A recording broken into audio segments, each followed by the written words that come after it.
या कुन्देन्दुतुषारहारधवला या शुभ्रवस्त्रावृता या वीणावरदण्डमण्डितकरा या श्वेतपद्मासना। कुछ लोग पढ़ाते हैं और कुछ लोग ऐसा परिवर्तन करते हैं जिसे वर्षों तक याद रखा जाता है। तो आपने इलेक्ट्रॉनिक्स इंजीनियर की पढ़ाई पूरी करने के बाद जिस रास्ते को चुना वो सिर्फ एक पेशा नहीं बल्कि एक मिशन बन गया। छात्रों को लक्ष्य के प्रति सजग बनाना, उन्हें बेहतर सोच देना और कठिन से कठिन परीक्षाओं के लिए तैयार करना। विगत 15 वर्षों में आपका यही विजन रहा है, आपका यही एम रहा है। From career crave education center आज एक प्रतिष्ठित नाम है जिसके पीछे आपका तप, आपकी दिशा और आपकी दृष्टि है। Please welcome the very hard-working, the very down-to-earth personality. We have an engineer Shravan Katiyar sir. एक बार जोरदार तालियों के साथ हम उनके फ्रूटफुल सेशन के लिए उन्हें आमंत्रित करें और उसी के साथ में हमारे जीएम मार्केटिंग आदरणीय श्री अनिल सिंह जी से निवेदन करेंगे कि एक प्यारा सा पौधा देकर सबसे पहले हम सब श्रवण सर का वेलकम करें और आज के इस खूबसूरत से कार्यक्रम को शुभारंभ की स्थिति में लेकर बढ़े। एक बार जोरदार तालियों के साथ आप सब स्वागत अभिनंदन करने की श्रृंखला में श्रवण सर का वेलकम करेंगे। चलिए जितने बच्चे भी आईटी जेईई की तैयारी करने वाले हैं 10 से 12 मिनट अपनी आंखें पलके मत झपकाइएगा, कानों को खुला रखिएगा क्योंकि बहुत सारी अच्छी चीजें आप यहाँ से सीखने वाले हैं। Please welcome engineer Shravan Katiyar sir. एक बार जोरदार तालियों के साथ। आप फिजिक्स में वो एक नाम नहीं रहे, एक ब्रांड बन चुके हैं। 15 सालों से champion we have engineer Shravan sir. Please join us sir. Thank you Prateek. Good morning everyone. नमस्कार। सबसे पहले मैं दैनिक जागरण को धन्यवाद देना चाहूँगा कि उन्होंने मुझे ये मौका दिया कि मैं आप लोगों के समक्ष प्रस्तुत हूँ और स्पेशली उन बच्चों से बात करूँ जिन्होंने आईआईटी नीट का सपना लेकर उसकी तैयारी में लगे हुए हैं। साथ ही साथ मैं उन पेरेंट्स के साथ भी डिस्कशन करूँगा जिन्होंने हर कदम पर अपने बच्चों के लिए एक सपोर्ट सिस्टम बनाया हुआ है, वो हमेशा उनको सपोर्ट करते हैं। अब इस सफलता के इस दौर में हर कोई सफल होना चाहता है, but success is not a one day story. हम एक दिन में सफल नहीं हो सकते। सबसे पहले तो हमें यह समझना पड़ेगा, जैसे हम दैनिक जागरण की बात करें, विश्व का नंबर 1 न्यूज़पेपर है, बट स्टिल अभी भी वो काम कर रहे हैं क्योंकि वो अभी भी चाहते हैं कि हम कोई नया आयाम, नया रिकॉर्ड यहाँ पर इस्टेब्लिश करें। उसी तरह मैं सिंह सर की बात कर रहा हूँ, अपने सीनियर सर हैं वो, फिर भी वो आज पूरी कोशिश में लगे, पूरा समय दे रहे हैं यहाँ पर कि वो ज़्यादा से ज़्यादा बच्चों को डॉक्टर्स बना सकें। मैं भी अपनी कोशिश में पूरा लगा हुआ हूँ। मैं अपने एफर्ट से ज़्यादा बच्चों को डिफरेंट आईआईटीज़ एनआईटीज़ में भेज सकूं। तो कहने का मतलब ये है कि हमें ये कभी नहीं समझना चाहिए कि आज हमने कोई एक सपना देखा, आज हमने सक्सेस होने के बारे में सोचा और 2 दिन बाद हमें उसका रिजल्ट आ जाएगा, हम सक्सेसफुल हो जाएंगे। सबसे पहले ये सक्सेस या अचीवमेंट ये कोई डेस्टिनेशन नहीं है। लाइफ एक जर्नी है और ये जर्नी जितनी ब्यूटीफुल होगी आपका डेस्टिनेशन उतना ही अच्छा होगा।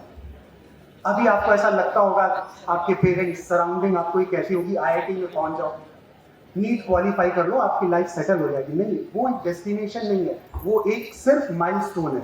आप जैसे किसी एक आईआईटी में पहुंचोगे, वहाँ पे एक अलग सर्कल आपको मिलेगा, आपको उनके साथ फाइट होने लगेगी, क्या मुझे अगला अच्छा प्लेसमेंट चाहिए, मुझे हाईएस्ट पैकेज चाहिए, या कि मुझे फर्दर एमएस के लिए फॉरेन से कहीं करना है मुझे, तो एक अलग फाइट होगी आपकी। उसके बाद जब आप कॉर्पोरेट में आओगे या कुछ बच्चे यूपीएससी के लिए ट्राई करेंगे, फिर से उनकी एक जर्नी स्टार्ट हो जाएगी। तो कहने का मतलब इस लाइफ लॉन्ग जर्नी में किसी का कोई डेस्टिनेशन नहीं है, पूरी एक जर्नी है। बीच में कुछ माइलस्टोन्स हमें मिलते जाएंगे जिनसे हमें खुशी मिलेगी, हमने ये अचीव कर लिया, अब अगले के लिए फिर से तैयार होते हैं और अगला फिर से कोई माइलस्टोन हम अचीव करते हैं। बट आज यहाँ पर ये समय आप लोगों के लिए बहुत इंपॉर्टेंट है कि ये सक्सेस का एक फाउंडेशन है। आप सभी लोग, अधिकतर बच्चे 10th या फिर 12th अपेयरिंग स्टूडेंट है, 10th पास आउट स्टूडेंट है, तो सक्सेस का जो फाउंडेशन है वो यहीं से स्टार्ट होता है। मैं पूरे सक्सेस को अपने 4D मंत्रा में हमेशा जो है डिस्क्राइब करता हूँ, और वो 4 ही जो मंत्र है वो आपका है, सबसे पहले ड्रीम, डिजायर, देन डिजाइन और देन डिलीवर। तो सबसे पहला जो एक स्टूडेंट के मन में आता है ड्रीम, वो पहले एक सपना बनाता है कि मुझे ये अचीव करना है। ये उसका एक सपना है, जरूरी नहीं वो हकीकत बने या ना बने, पर उसने एक ड्रीम सोचा। अब ड्रीम जब भी आप सोचते हो तो वो किसी से इन्फ्लुएंस होके नहीं होना चाहिए। जैसे आजकल बहुत सारे गार्जियन से मैं बात करता हूँ, उनका एक नरेशन बना हुआ है कि मेरी फैमिली में एक पर्टिकुलर ये ब्रदर है जो IIT में है या जो डॉक्टर है, तो मैं भी चाहता हूँ मेरा बच्चा भी इंजीनियर या डॉक्टर बने। ये जो इन्फ्लुएंस होके आप करेंगे टेम्परेरी इफेक्ट है। बच्चा स्टार्ट करेगा, बड़े मन से स्टार्ट करेगा, कुछ टाइम बाद उसे लगेगा नहीं ये मेरे जैसा नहीं है, मैं ये नहीं करना चाहता, मेरी फ्रिक्वेंसी इससे मैच नहीं कर रही है। बात यहाँ पे पोटेंशियल की नहीं है। देखिए पोटेंशियल सबके अंदर है। आप लोग फिजिक्स के बारे में थोड़ा बहुत जानते, सभी जानते हैं, हमारे अंदर पोटेंशियल एनर्जी सबके अंदर है। बट उस पोटेंशियल एनर्जी को काइनेटिक एनर्जी में कन्वर्ट करना, मतलब उस पोटेंशियल एनर्जी को एक्शन में कन्वर्ट करना, ये तब इंपॉर्टेंट है जब वो मेरे कंफर्ट जोन, मेरे एरिया ऑफ इंटरेस्ट में आएगा। मतलब जैसे अगर कोई बच्चा 8, 9, 10 में, हमें उसके बिहेवियर को समझना चाहिए कि अगर उसका मैथ्स के तरफ जो है ना इंटरेस्ट ज्यादा है, उसका बायोलॉजी की तरफ इंटरेस्ट ज्यादा है, तो हमें सजेस्ट करना चाहिए कि उसको मैथ्स साइड में जाना चाहिए। अगर उसको बायोलॉजी में इंटरेस्ट है तो इस साइड में उसको जाना चाहिए। तो ये इनिशिएशन स्टेप है, जैसे हम लोग बोलते हैं ड्रीम। अब अगर कोई मैथ्स जा रहा है तो उसका ड्रीम IIT होता है, कोई मेडिकल में जा रहा है तो उसका ड्रीम एम्स होगा या डिफरेंट मेडिकल कॉलेजेस होंगे। तो ये ड्रीम हुआ आपके पास। फिर उसके लिए आता है सेकंड डिजायर। डिजायर के लिए हम उसे पता करते हैं, हमारा इंटरेस्ट अगर मैच करता है तो हम उसके लिए एफर्ट्स करते हैं। तो वो एफर्ट्स करने, जैसे फॉर एग्जाम्पल अगर मेरे पास कार है तो उसके लिए मुझे फ्यूल चाहिए, और फ्यूल के बाद मुझे एक रोड मैप चाहिए जिस रोड मैप से मैं लखनऊ तक पहुंचूंगा। अभी जो मीडियम, फ्यूल और आपके पास जो रोड मैप है, ये 3 चीजें आपकी सक्सेस की बेसिक नीड है। जब मैं वो मीडियम की बात करता हूं तो वो प्रिपरेशन है। आप किसकी प्रिपरेशन कर रहे हो? आप जेई की प्रिपरेशन कर रहे हो, आप नीट की प्रिपरेशन कर रहे हो। जो फ्यूल आपके पास है वो फ्यूल आपका हार्ड वर्क है, जो सबसे इंपॉर्टेंट है। Hard work and consistent hard work. एक पहले कहानी होती है ना, slow and steady always wins the race. आजकल के मॉडर्न जमाने में ये चेंज हो गया है। आपको fast and consistent will always win the race. आपको फास्ट भी दौड़ना है, कंसिस्टेंट दौड़ना है, तभी आप सक्सेस तक पहुंच पाओगे। तो दैट मीन्स यहाँ पर जब मैं डिजायर की बात करता हूँ, डिजायर तभी होगी आपकी जब आपका वो इंटरेस्ट होगा, आपको उसकी फ्रीक्वेंसी मैच कर रही है। अब मैं अपने 3 स्टूडेंट्स के बारे में 3 अलग अलग स्टोरी को सुनाता हूँ पहले, और फिर उनको फाइनली मैं कंक्लूड करूंगा कि फाइनल हमारा कंक्लूजन क्या। एक मेरे पास स्टूडेंट आया 10th कंप्लीट करके, 10th उसके अच्छे परसेंटेज थे, 97-98%। तो उसको सजेस्ट किया गया, उसको भी लगा कि मुझे IIT करना चाहिए, तो उसने मेरे क्लासेस स्टार्ट की।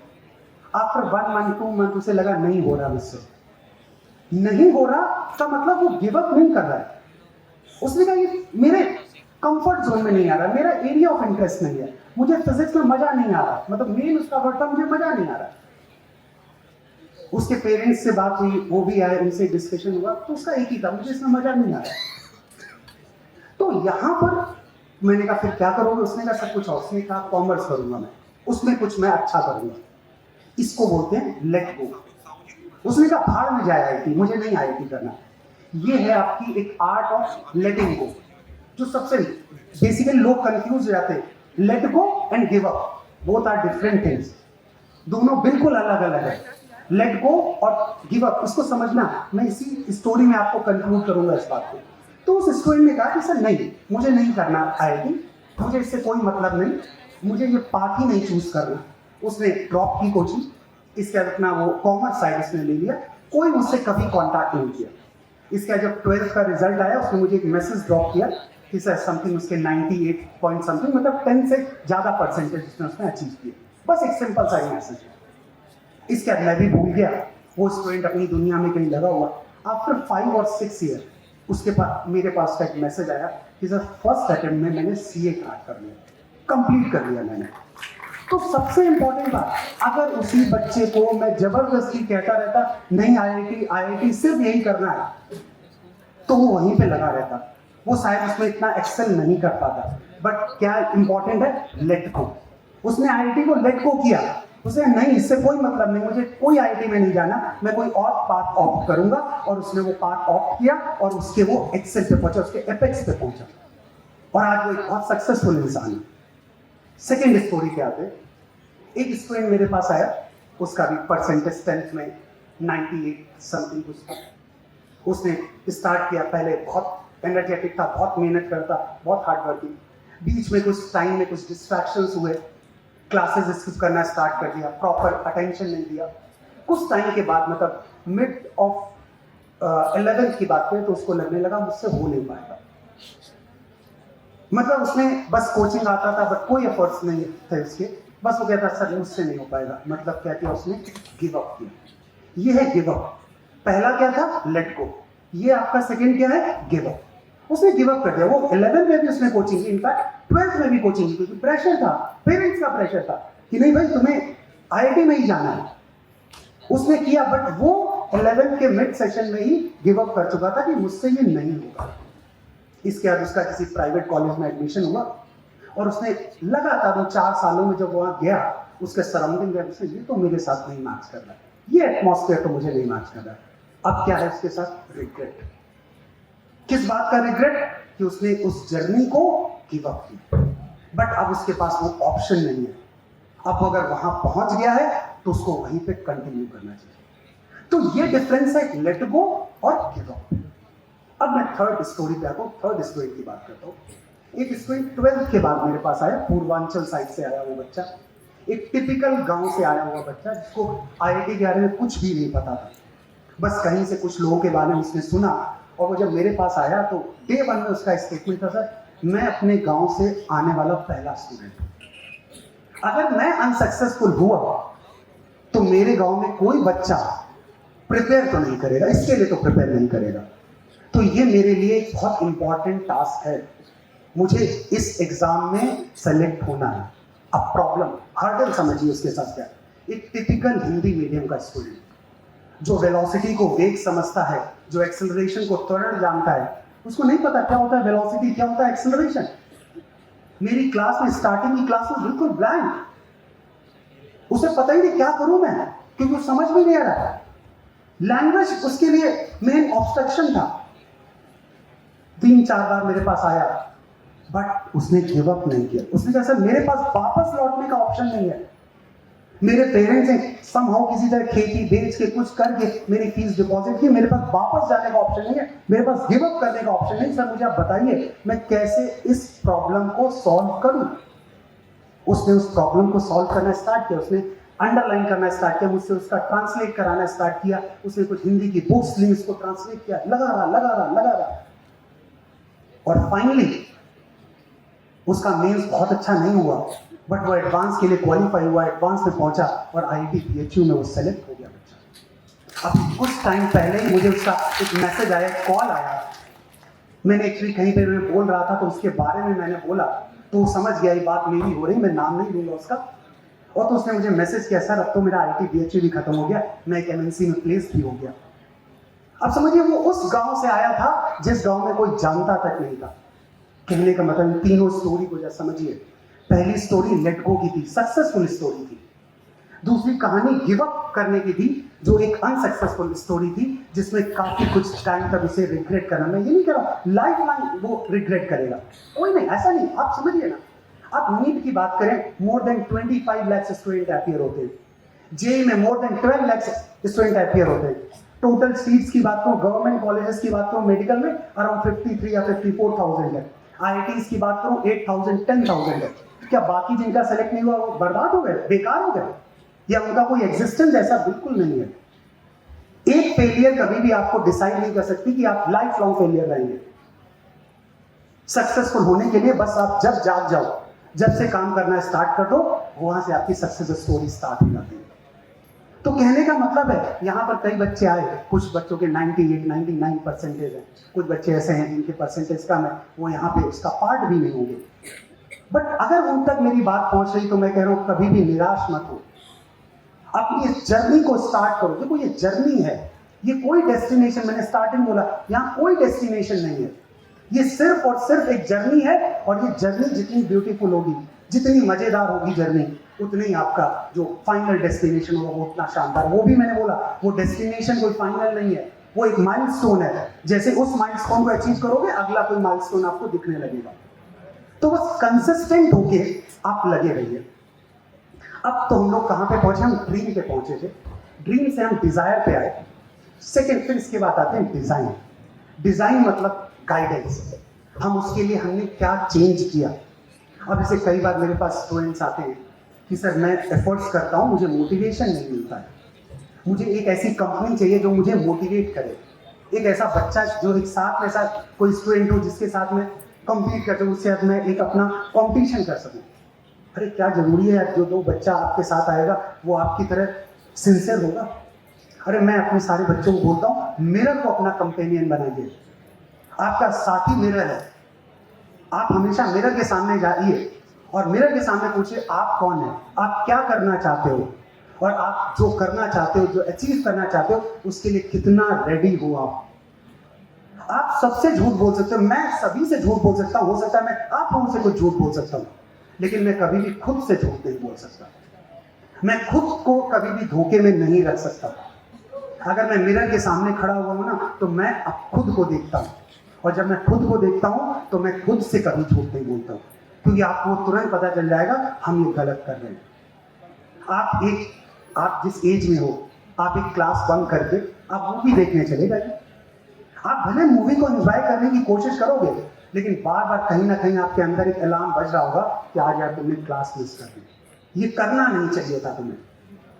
वो आपको लगातार ये हैमरिंग होती ही रहेगी जब तक कि वो मूवी खत्म नहीं हो जाएगी, जब तक वापस आप घर नहीं जाओगे। तो अलार्म हमेशा होता है आपके साथ, आपको करेक्ट करने की एक साउंड हमेशा आपके साथ रहती है। बस ये कई बार हम इसको इतना निगलेक्ट कर देते हैं, इतना निगलेक्ट कर देते हैं कि हम उसे सुनना ही नहीं चाहते। तो बेसिकली उसको सुनने की कोशिश करो। आप पूरा एक्सक्यूजेज हैं आपके पास, ये सिर्फ एक्सक्यूजेज हैं। बस हमने उस एक्सक्यूज जो है उसको इसकी साउंड इतनी ज्यादा कर ली है कि बस हमें वो एक्सक्यूज दिखाई पड़ता है, बट उसके पीछे का एक्चुअल सिनेरियो हम देखना ही नहीं चाहते। तो प्रिपरेशन, आज आपने एक दिन आपने कुछ टास्क लिया, आप जितना भी टास्क लोगे, एक बात ध्यान रखिए, कभी भी वो टास्क आपका पूरा कंप्लीट हो नहीं सकता। इसीलिए मैं कहता हूं सेटिस्फाइड मत हो। आज आपने जितना किया, आपने जो टास्क बनाया था आपने 80% उसे अचीव किया, आपको अगले दिन का टारगेट लेना चाहिए था 80 से 90% अचीव करेंगे। ये हमारा टास्क होना चाहिए। हम सेटिस्फाइड नहीं, हम ये नहीं कहेंगे कि यार 80% हो गया हम सेटिस्फाइड हो गए, चलो ठीक है। अगर आप सेटिस्फाइड 80% में हो गए तो कल यही परसेंटेज आपका 70% हो जाएगा। नेक्स्ट प्रिपरेशन से सेटिस्फाइड हो। मेरी बात थोड़ी अजीब लग रही है, बट मैं कहूंगा कभी भी अपनी प्रिपरेशन से सेटिस्फाइड रहो, और दूसरा अपने रिजल्ट से हमेशा सेटिस्फाइड रहो, क्योंकि जो रिजल्ट है वो आपने अर्न किया है, वो आपकी अर्निंग है, कैसा भी हो, बट वो आपने अर्न किया हुआ है। अब जो रिजल्ट आ गया, हमने अर्न कर लिया, हमने गलतियां की, उसको इंप्रूव करने की कोशिश करेंगे, बट प्रिपरेशन में कभी सेटिस्फाइड कभी मत।